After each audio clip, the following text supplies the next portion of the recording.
ಪ್ರಿಯರೇ, ದೇವರು ಒಳ್ಳೆಯವರು, ಒಳ್ಳೆಯದನ್ನೇ ಮಾಡುವವರಾಗಿದ್ದಾರೆ.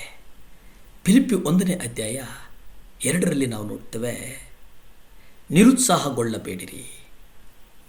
ರೋಮಪತ್ರಿಕೆ 8ನೇ ಅಧ್ಯಾಯ 28 ನಾವು ನೋಡುವುದಾದರೆ, ಇದಲ್ಲದೆ ದೇವರ ಸಂಕಲ್ಪದ ಮೇರೆಗೆ ಕರೆಯಲ್ಪಟ್ಟು ಆತನನ್ನು ಪ್ರೀತಿಸುವವರ ಒಳ್ಳೆಯದಕ್ಕಾಗಿ ಎಲ್ಲವುಗಳು ಒಟ್ಟಾಗಿ ಸಂಭವಿಸುತ್ತವೆಂಬುದನ್ನು ನಾವು ಬಲ್ಲೆವು.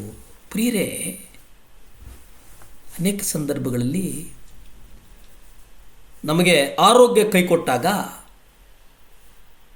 ನಮ್ಮ ದೇಹ ನಮ್ಮ ಮಾತನ್ನು ಸ್ಪಂದಿಸದೇ ಇದ್ದಾಗ ನಾವು ಬಹಳ ದುಃಖವಾಗಿ ನಾವು ನೆನೆಸ್ತೇವೆ, ಬಹುಶಃ ಇದು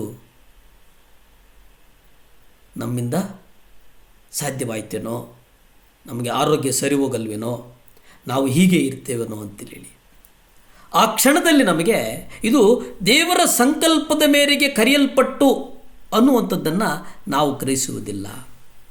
ಯಾಕೆಂದರೆ ಪ್ರೀತಿಸುವವರ ಇದಕ್ಕಾಗಿ ಎಲ್ಲ ಕಾರ್ಯಗಳು ಅನುಕೂಲವಾಗ್ತವಂತೆ. ಅಂದರೆ ದೇವರ ಸಂಕಲ್ಪದ ಮೇರೆಗೆ ಕರೆಯಲ್ಪಟ್ಟು ಆತನನ್ನು ಪ್ರೀತಿಸುವವರ ಹಿತಕ್ಕಾಗಿ, ಯಾರು ಆತನನ್ನು ಪ್ರೀತಿಸ್ತಾರೋ ಆ ಪ್ರೀತಿಸುವಂಥ ಹಿತಕ್ಕಾಗಿ ನೀವು ಯೋಚನೆ ಮಾಡೋದಾದರೆ ಆ ಪ್ರೀತಿ ಒಂದು ಔಷಧ ಆಗ್ತದಂತೆ.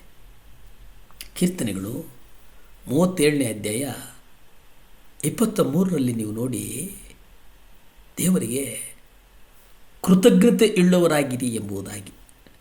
ಕೃತಜ್ಞತೆ ಉಳ್ಳವರಾಗಿ ನೀವು ಎಲ್ಲ ಸಮಯದಲ್ಲಿ ಎಲ್ಲ ವೇಳೆಯಲ್ಲಿಯೂ ನೀವು ಕರ್ತನಿಗೆ ಕೃತಜ್ಞತಾ ಉಳ್ಳವರಾಗಿ. ಅಂದರೆ ಸತ್ಪುರುಷ ಗತಿ ಸ್ಥಾಪನೆಯು ಯೆಹೋವನಿಂದಲೇ ಆಗಿದೆ, ಆತನು ಅವನ ಪ್ರವರ್ತನೆಯನ್ನು ಮೆಚ್ಚುತ್ತಾನೆ. ಅಂದರೆ ಕರ್ತನು ನಮ್ಮ ಪ್ರವರ್ತನೆಯನ್ನು ಮೆಚ್ಚುವುದಕ್ಕೆ ನಾವು ಹೇಗಾಗಿರ್ಬೇಕಂದ್ರೆ ಕೃತಜ್ಞತಾ ಉಳ್ಳವರಾಗಿರಬೇಕು. ಫಿಲಿಪ್ಪಿ 1ನೇ ಅಧ್ಯಾಯ 13ರಲ್ಲಿ ನಾವು ನೋಡ್ತೇವೆ, ಹೇಗೆಂದರೆ ನನ್ನ ಬೇಡಿಗಳು ಕ್ರಿಸ್ತನ ನಿಮಿತ್ತವೇ ಎಂದು ಎಲ್ಲ ಅರಮನೆಯಲ್ಲಿಯೂ ಮಿಕ್ಕಾದ ಎಲ್ಲ ಸ್ಥಳಗಳಲ್ಲಿಯೂ ಪ್ರಸಿದ್ಧವಾಯಿತು. ಪೌಲ ಸೆರೆಮನೆಯಲ್ಲಿ ಬರೀತಾನೆ.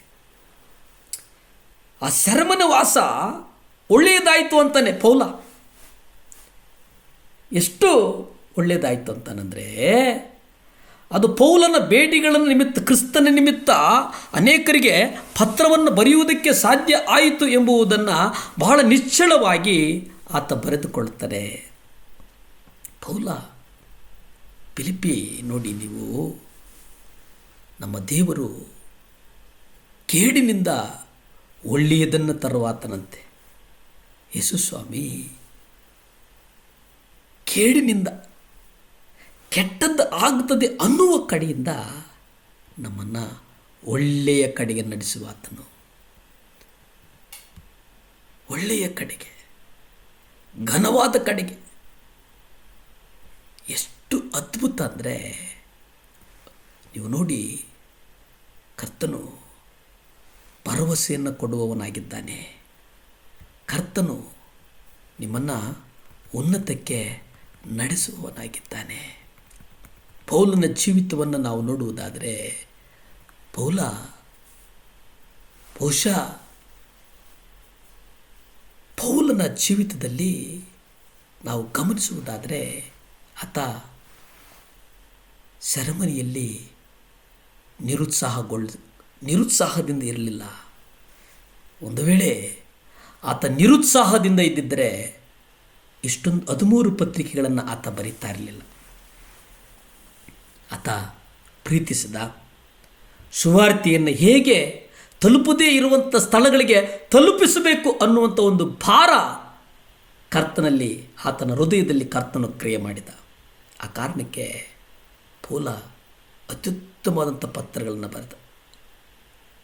ಪೌಲ ಸೆರೆಮನೆಯಲ್ಲಿದ್ದಾಗ ಪ್ರಯಾಣ ಮಾಡಲಿಲ್ಲ, ಆದರೆ ಅವನ ಪತ್ರಿಕೆಗಳು ಮುಟ್ಟಿದ್ದು. ಫಿಲಿಪ್ಪಿ, ಎಫೆಸ, ಕೊಲೆಸ ಇವೆಲ್ಲಗಳಿಗೂ ಬರೀತಾನೆ. ಇದರ ಫಲಿತಾಂಶ ಏನಪ್ಪ ಅಂತಂದರೆ ಈ ಬರಹಗಳು 2,000 ವರ್ಷಗಳು ಮಿಲಿಯನ್ ಗಟ್ಟಲೆ ಜನರಿಗೆ ಆಶೀರ್ವಾದ ಆಗಿದ್ದಾವೆ. ಕರ್ತನು ನಿಮ್ಮನ್ನು ಆಶೀರ್ವದಿಸಲಿ. ಭೂಮಿ ಆಕಾಶಗಳನ್ನು ಉಂಟು ಮಾಡಿದಂಥ ಸರ್ವಶಕ್ತನಾದಂಥ ದೇವರ ಸ್ತೋತ್ರಪ್ಪ. ದೇವರೇ, ಇವತ್ತು ಮಕ್ಕಳಿಗೆ ಆಶೀರ್ವಾದಕರವಾಗಿರಲಿ. ಮಕ್ಕಳ ಹೃದಯದಲ್ಲಿ ಬೇಡುವಂಥದ್ದನ್ನು ಯೇಸುವಿನ ನಾಮದಲ್ಲಿ ಕೊಡು, ಯೇಸುವಿನ ನಾಮದಲ್ಲಿ ಕೊಡು, ಯೇಸುವಿನ ನಾಮದಲ್ಲಿ ಕೊಡು. ಆಮೆನ್.